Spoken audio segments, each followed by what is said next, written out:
Years later, Lee Johnson still remembered the distinctive sound of Jerry Bing's old traction steam engine coming down the road.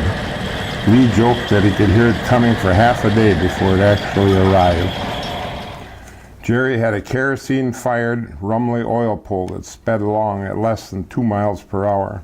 Couillardville farmers hired it not for its speed, but its tremendous power to run such heavy equipment as sawmills and especially threshing machines. Grain threshing was an annual ritual that highlighted the Couillardville farming season. In the days before the combine harvester, it was a considerable undertaking that involved the cooperative efforts of the entire community. Complex equipment of various types were necessary, beginning with the grain binder, a machine that cut the ripe oats, gathered and tied them into bundles, then ejected them onto the ground. Field crews would then stack 6 or 8 of these bundles into a pyramid-shaped shock for drying in the field. The most impressive operation, however, was the thrashing, as it was called. This process separated the dried grain from the stalks and bagged it for storage. It required a very complex and expensive machine called a thresher, or grain separator. Since they had no motor of their own, that's where Jerry's steam engine came in, both to tow the thresher from farm to farm and power it once it was there.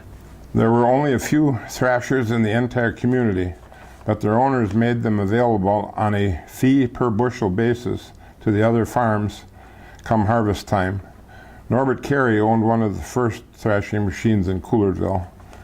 Gilbert Tommy, Peter Widdock, and Ed Delano later joined him. First, a word about thrashing machines for those too young to remember them. Essentially, a thrasher was a large metal box mounted on wheels. A tongue allowed it to be pulled between work locations.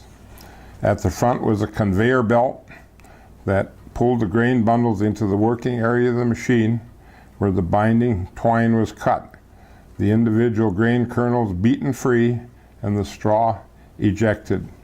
A blower moved the chaff, and the clean kernels were expelled into a hopper, where they were bagged, then taken to the granary. The thresher was belt-driven from the pulley of a steam engine, or later a large tractor. Thrashing took quite a large crew, perhaps 15 to 20 men and boys, depending on the size of the individual farm. In the field, there could be 4 pitchers loading the grain bundles onto wagons, another 4 drivers for the tractors or horse teams pulling the grain-filled wagons to the thrashing machine. At the machine, there were 2 more to help the drivers unload and feed the separator, 1 to operate the bagger, and perhaps another 4 to carry the bags into the granary.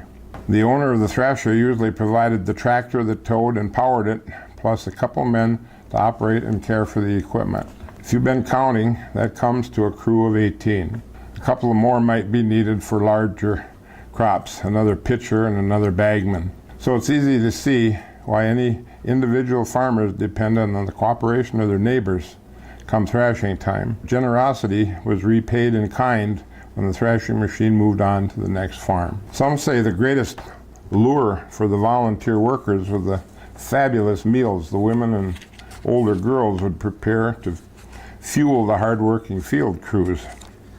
These huge meals, typically served as the midday dinner, always featured a vast array of foods in gargantuan quantities.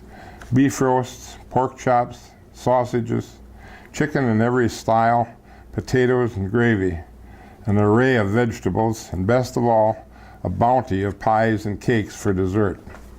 And all washed down with coffee, iced tea, fresh milk, soft drinks, and perhaps a bottle of beer or 2. Everybody agreed that it was the terrific country cooking that really made threshing a special occasion.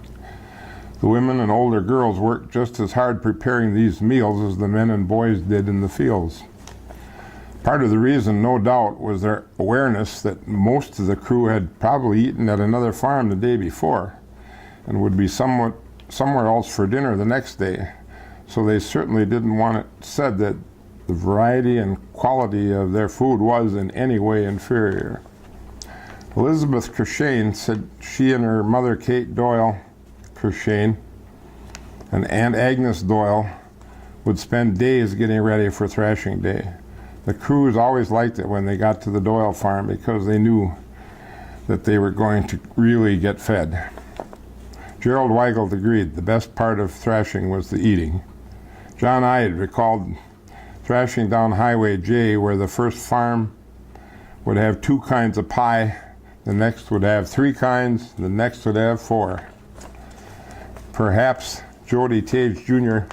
summed it up best when he said, "They always made enough to feed an army, and it was great food and the best food in the world." The combine harvester, some self-powered, brought an end to these days of shared community labor. That's because it took only a couple of men to drive them through the fields, cutting, thrashing, and collecting the grain in one pass. Still, years later, everyone who remembered those days said their greatest faction sprang from having contributed to a unique event that bonded the people of Couillardville into a true community.